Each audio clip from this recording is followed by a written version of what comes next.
Bonjour Estelle, Bonjour Valentin, merci d'être ici en direct des studios de Cube 3, merci de m'avoir invité. avec grand plaisir, pour échanger sur la position des banques vis-à-vis de l'écosystème Web3, des crypto-monnaies, un peu de géopolitique. On est quelques jours, quelques semaines après l'élection de Donald Trump aux États-Unis. Qu'est-ce que ça va changer dans l'innovation? Et faire un peu de prospective ensemble et évidemment de parler de l'UBA, la première banque PSAN, et on Absolument. va voir ce que ça veut dire et à quel point, c'est important, d'avoir des banques dans cet écosystème pour faire ce lien entre ces 2 mondes qui sont de moins en moins, étrangers. De l'UBAC, vous êtes également partenaire, de Cube3, vous accompagnez certains de nos cubeurs sur la partie bancaire. Merci aussi pour ça. Donc Avec on plaisir. a une petite demi-heure ensemble pour parler de tout ça. Est-ce que, déjà, tu peux nous dire un petit mot sur toi évidemment et sur, Delubac et Delubac et compagnie? Parce qu'à chaque fois que je dis que Delubac, on me dit: «Mais et compagnie». Alors, Delubac et compagnie, qu'est-ce que c'est s'il te plaît, Estelle? Donc Estelle Motuom, corporate banker VP Crypto Lead. Donc je suis en charge de tout ce qui va être l'accompagnement commercial des acteurs Web3, des EME, donc des établissements de monnaie électronique et des établissements de paiement, avec une équipe de 7 personnes qui est en charge aussi dans nos différents bureaux de pouvoir proposer et accompagner les acteurs de cet écosystème au sens large, à la banque de Lubac et compagnie, qui effectivement n'est plus à présenter dans l'écosystème crypto, mais quand même qu'il est, intéressant de rappeler que c'est la première banque française, PSAN enregistrée. C'est une banque centenaire, ardéchoise toujours, dans ses racines et dans son fonctionnement, avec à sa tête des associés gérants qui ont compris très tôt l'intérêt que représente la technologie blockchain, portée par Joël-Alexis Bielkiewicz qu'on ne présente plus et Elodie Treviot, les 2 associés, qui suivent ça de très près. La banque de Lubac et compagnie est PSAN parce que, au-delà de proposer le service bancaire à ces acteurs-là, c'est aussi de pouvoir conserver les actifs numériques de ces clients, de ces acteurs, mais également de leur proposer, la possibilité d'en acheter ou d'en vendre. Et Joël Alexis Bialkiewicz, qu'on ne présente plus, mais pour l'anecdote qui quand même, pour ceux qui ne le connaissent pas, minait du bitcoin en 2013? Bien 2012? avant, ah bien avant! 2011 même, c'est ça? 2008 2000 même, non, 2008, mais si, si, si, quand même, si, il puisqu'il a est miné du arrivé. bitcoin en 2008? Ah, je pensais que c'était beaucoup plus tard. Il a peut-être découvert Bitcoin en Voilà, 2008, mais miné un peu plus tard, tout à fait. parce que s'il a miné en 2008, c'est C'est Satoshi Nakamoto et là, faut qu'on bah, parle, il Estelle. fallait bien que je crée un mythe autour de Joël Alexis, voyons. Et là, faut qu'on parle, faut qu'on l'invite et qu'on discute avec ce créateur de génie. Mais en tout cas, ouais, c'est vrai que ça fait très longtemps que vous êtes, penchés sur cet écosystème, et c'était pas forcément, quand vous avez fait ce grand saut, attendu qu'une banque vienne dans cet écosystème parce qu'il y a vraiment dans la tête en tout cas, de l'écosystème de 2017-2019 cette guéguerre entre la finance traditionnelle et le Web3 et vous avez pris avec Delubac et compagnie, le le contre-pied de ça pour vous dire: «Non, non, effectivement, il faut surtout ce lien qu'il existe toujours parce qu'avec la réglementation, parce qu'avec l'institutionnalisation, parce qu'avec, les usages, il faudra aussi des acteurs innovants». Qu'est-ce qui a été le déclencheur de justement, arrêtons, de se faire la guerre et prenons-nous par la main pour avancer ensemble? D'abord, on a Joël-Alexis Bielkiewicz qui connaît, ce que c'est que la technologie blockchain et qui est aussi au passage un associé gérant d'une banque. Ouais. Deuxième point, la banque de Lubac a toujours été la banque partenaire des secteurs d'activité atypiques. Donc il semblait totalement logique que lorsque la loi Pacte a été édictée et mise en application, que la banque de Lubac, de par ces 2 points, puisse prendre part à tout ça et dire: «Aujourd'hui, on a la taille, on a la structure, on a l'équipe qui permettent de proposer le service». Et il ne faut pas oublier aussi que la banque de Lubac et compagnie a participé aux différentes réflexions qui ont été menées autour de la création du PSAN. Donc, parce que c'était le premier étape, parce que on avait quand même Joël-Alexis Bielkiewicz qui connaissait un peu les 2 univers, pas qu'un peu même d'ailleurs, qui connaît très bien les 2 univers et qui a contribué. Et donc c'était tout à fait normal de se dire: «Ce métier a besoin d'être accompagné». Il y a une législation qui est mise en place, il y a une régulation qui est également mise en place par, l'autorité de tutelle. Il apparaît opportun qu'on puisse, étant la banque centenaire et aussi atypique, qu'on puisse accompagner, d'autant plus que la France est quand même le pays d'origine de Mika. Donc cela semblait totalement, incohérent qu'on ne puisse pas l'accompagner. Après, les confrères viendront par la suite certainement, mais il fallait déjà quelqu'un qui puisse prendre le lead là-dessus. Parce que justement, cette méfiance de l'écosystème traditionnel bancaire vis-à-vis du Web3, elle est prédominante et en tout cas elle l'était ces dernières années. On avait même des banques qui fermaient les comptes des créateurs d'entreprises, des chefs d'entreprise qui évoluaient dans ce secteur-là, voire même de clients particuliers qui faisaient des virements de quelques centaines d'euros pour acheter des crypto-monnaies. Aujourd'hui, on voit que ce monde, il est en train de disparaître au profit d'acteurs innovants parce que vous avez fait notamment le premier pas, le first movage advantage. Et c'est ce genre d'acteur qui commence à mettre le premier domino qui fait ensuite aller tout le monde. Comment tu vois justement cette évolution entre quand vous avez eu les discussions sur la loi Pacte? Je vous mets en description et en fiche un podcast avec Julie Bader du cabinet de Gaulle Florence pour regarder un peu plus en détail ce que c'était le PSAN. On va pas forcément rentrer dans les détails ici, mais avant réglementation, pendant les échanges vis-à-vis de la réglementation et aujourd'hui, et j'ai même envie de te dire, demain, avec Bitcoin qui s'approche des 100 000 peut-être qu'il les aura dépassés quand le podcast sortira. On est vraiment à 98 000, 99 000 en ce moment, donc ça va vite. Mais du coup, cette évolution-là, ces 4 dernières années, est-ce que tu vois que ça va dans le bon sens vis-à-vis du secteur bancaire sur cette industrie? Ça va inexorablement vers le bon sens dans la bonne marche parce que au-delà d'avoir la réglementation MiCA, c'est qu'en 2021, on a commencé à avoir 2020 les premiers PSAN. Il n'y avait pas encore de banque qui pouvait l'adresser. La banque de Lubac a commencé fin 2021 et a accéléré quand elle est devenue PSAN. Et ça a permis d'accompagner. Et puis, n'oublions pas qu'il y a les néobanques qui ont pallié aux besoins auxquels ces acteurs faisaient face. Aujourd'hui, progressivement, le secteur bancaire dans sa globalité regarde comment adresser ce marché. Ce n'est pas un rejet du Bitcoin, je dis toujours, c'est une méconnaissance. Oui. Parce qu'il faut prendre le temps de savoir ce qu'est cette technologie, de savoir quels sont ses usages quotidiens, pourquoi les gens s'y intéressent, et après, derrière, mais construire quelque chose pour pouvoir accompagner. Parce que si on rejette forcément, le client va se tourner vers d'autres plateformes et d'autres opérateurs qui ne sont peut-être pas aussi sécurisants et sécuritaires que peuvent l'être les établissements bancaires traditionnels. Et n'oublions pas quand même que même si dans le grand public, les opérations peuvent être incomprises aujourd'hui par les confrères, il y a quand même des entreprises du Web3, des pure players qui sont clients de banques françaises, même si ce n'est pas encore généralisé, mais ça va venir. Et Delubac est là, entre-temps, ouverte aussi bien aux personnes physiques qu'aux personnes morales qui a besoin d'avoir son compte, de faire un virement vers une plateforme crypto pour pouvoir acheter ou vendre, ou même qui a besoin de conserver. Donc, ça commence progressivement et je suis persuadée que dans les prochaines années, ça sera davantage opérationnel. Il y aura de moins en moins d'appréhension. Il suffit juste que tout le monde puisse être formé, que tout le monde puisse comprendre comment ça fonctionne. Et après, le grand public pourra, je pense, sereinement ouvrir un wallet dans une banque et faire ses transactions aisément. En attendant, de Lubac est là. Et justement, quels sont les services que vous avez aujourd'hui très concrètement pour le quotidien des entrepreneurs? Ici à Q3, comme je disais, vous accompagnez certaines de nos startups. Et demain, avec Mika et le règlement, heu, qu'est-ce qui sera obligatoire pour nos startups que justement des services bancaires, comme Delubac pourront proposer? De Lubac et compagnie se positionne comme un acteur bancaire. Donc, on va distinguer le fonctionnement bancaire classique du fonctionnement lié aux actifs numériques. Donc, aujourd'hui, nos clients, lorsqu'ils viennent nous voir, c'est d'avoir un partenaire déjà, un qui ne va pas être effrayé par l'utilisation de la blockchain dans son secteur d'activité, d'avoir un compte bancaire comme tout entrepreneur, comme toute start-up, comme toute société qui a besoin d'un service bancaire. C'est déjà l'ADN de la banque à la base, c'est d'accompagner ce secteur. Après, demain, si à quand, enfin, demain, c'est quand Micra rentrera en application le 31 décembre, Ouais, dans un mois. on demandera à nos clients qui sont régis par MiCA, où est-ce qu'ils en sont.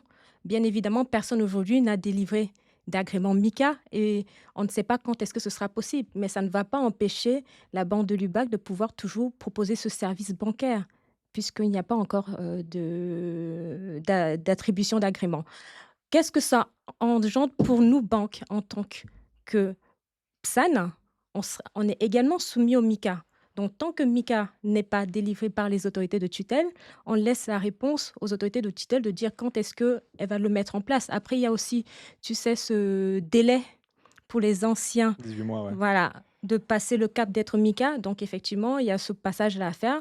En attendant, le service de conservation d'actifs numériques, Bitcoin, Tezos et Ethereum, est toujours actif. L'achat et la vente des mêmes actifs numériques est toujours opérationnel. Comment on se positionne justement sur la France, vis-à-vis des autres pays, européens ou du monde? On sait qu'on était plutôt pas trop mal positionné avec une réglementation, assez, novatrice qui a inspiré le règlement européen qui rentre en application dans un mois. Aujourd'hui, beaucoup de choses ont changé. Il y a, Donald Trump qui a gagné l'élection américaine. Il y a, d'autres pays en Europe qui essayent de se positionner justement pour, attirer, des startups, Web3. Et quand justement, cette réglementation sera au niveau européen de se mettre, d'être un terreau d'accueil. La France, est-ce qu'elle est toujours bien placée? Est-ce qu'elle est toujours compétitive au sein de l'Union européenne et dans le monde vis-à-vis des actifs numériques? Comment tu vois les choses, toi? Je pense que MiCA va mettre tout le monde au même diapason, puisque ce sera une transposition, une application d'une directive. Donc chaque État membre va appliquer la même disposition. Il n'y a pas de différenciation majeure quant à la transposition et son application. Après, c'est vrai que la France bénéficie quand même d'une belle réputation de par le travail qui a été fait par les autorités de tutelle depuis quelques années, hors MICA, hein, hors PSAN.